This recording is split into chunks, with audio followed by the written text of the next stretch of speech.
Hello guys, welcome back to my channel. So ఈరోజు recipe వచ్చేసి గుత్తి వంకాయ కర్రీ అండి. సో ఒక ప్యాన్ తీసుకొని అందులో కొంచెం ఆయిల్ వేసుకొని పల్లీలను అయితే వేయించుకుందాం. ఆ పల్లీలు కొంచెం వేగిన తర్వాత అందులోకి కొన్ని నువ్వులు అయితే యాడ్ చేసుకొని ఫ్రై చేసుకుందాం. ఆ నువ్వులు కూడా కొంచెం వేగిన తర్వాత అందులోకి జీలకర్ర, మిరియాలు, లవంగాలు అయితే యాడ్ చేసుకుందాం. అలాగే 2 ఇలాచి అండ్ చెక్క కూడా యాడ్ చేసుకుందాం. ఇప్పుడు కొంచెం దోరగా వేయించుకుందాం. సో ఇదేనండి మసాలా మనం కర్రీకి వేసేది. ఇలా కొంచెం దోరగా వేయించుకొని మిక్సీ పట్టుకుందాం. సో ఇందులోకి మనం కొంచెం కొబ్బరి పొడి అయితే యాడ్ చేద్దాం.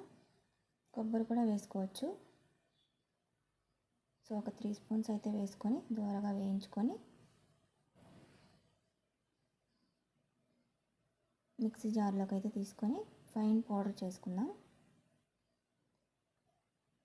సో అదే ప్యాన్లో కొంచెం ఆయిల్ యాడ్ చేసుకొని గ్రీన్ చిల్లీ ఒక 3, ఒక పెద్ద సైజు ఆనియన్ అయితే కట్ చేసుకొని వేసుకొని ఫ్రై చేసుకుందాం. ఆనియన్స్ కొంచెం కలర్ తిరిగేంత వరకు బాగా దోరగా వేయించుకుందాం.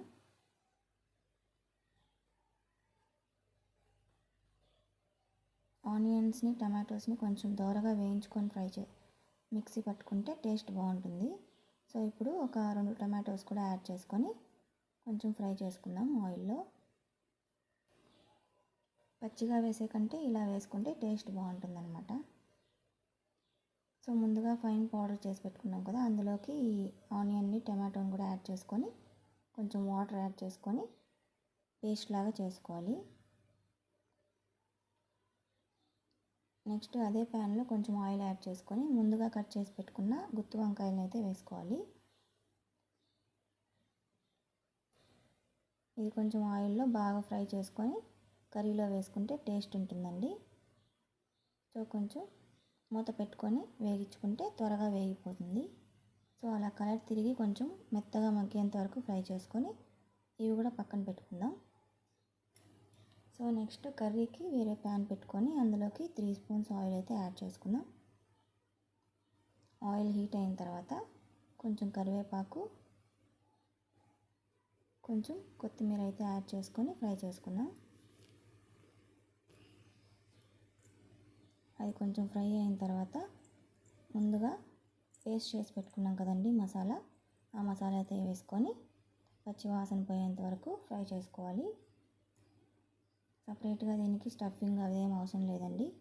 ఈ మసాలాలో వేస్తాం కదా వంకాయలు, అప్పుడు బాగా పీల్చుకునేస్తుంది మసాలాని. ఇందులోకి కొంచెం అల్లం పేస్ట్ కూడా వేసుకొని పచ్చివాసన పోయేంత వరకు వేయించుకుందాం.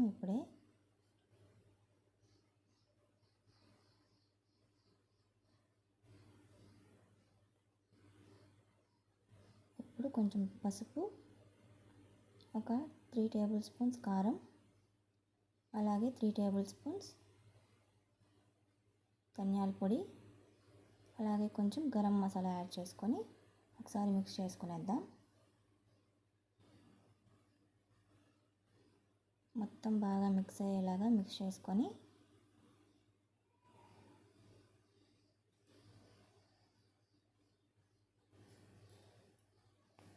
ఇప్పుడు కొంచెం టేస్ట్ కోసం సాల్ట్ అయితే యాడ్ చేసుకొని అది కూడా ఒకసారి కలుపుకునేద్దాం.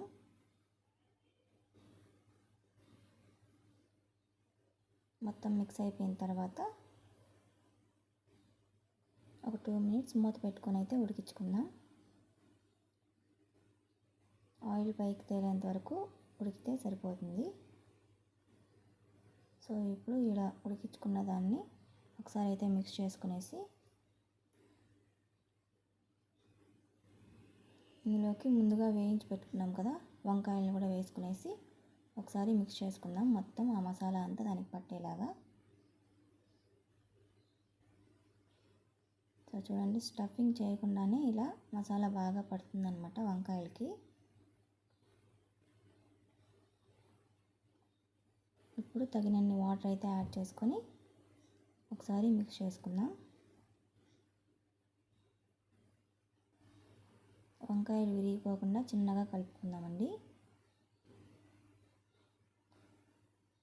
ఇలా మిక్స్ చేసుకున్న తర్వాత మూత పెట్టుకుని అయితే ఉడికించుకునేద్దాం. సో కొంచెంసేపు ఉడికిన తర్వాత చూడండి ఆయిల్ కొంచెం పైకి తేలుతుంది. సో మధ్యలో ఒకసారి తీసుకొని ఒకసారి మిక్స్ చేసుకొని మళ్ళీ ఉడికించుకుందామండి అడుగంటకుండా. ఇలా మిక్స్ చేసుకున్న తర్వాత మళ్ళీ మూత పెట్టుకునేసి ఒక 5 మినిట్స్ అయితే ఉడికించుకొని మళ్ళీ తీసి చూస్తే చూడండి ఆయిల్ పైకి తేలి పర్ఫెక్ట్గా ఉడికిందండి గుత్తి వంకాయ. సో ఇప్పుడు లాస్ట్లో కొంచెం కొత్తిమీర అయితే యాడ్ చేసుకొని ఒకసారి మిక్స్ చేసుకునేద్దాం. వేడి వేడి గుత్తి వంకాయ కర్రీ అయితే రెడీ అయిపోయిందండి. వేడి వేడి అన్నంలో వేసుకొని తింటే చాలా టేస్ట్ ఉంటుంది. సో వీడియో నచ్చినట్టయితే లైక్ చేసి నా ఛానల్ని సబ్స్క్రైబ్ చేసుకోండి. Thanks for watching.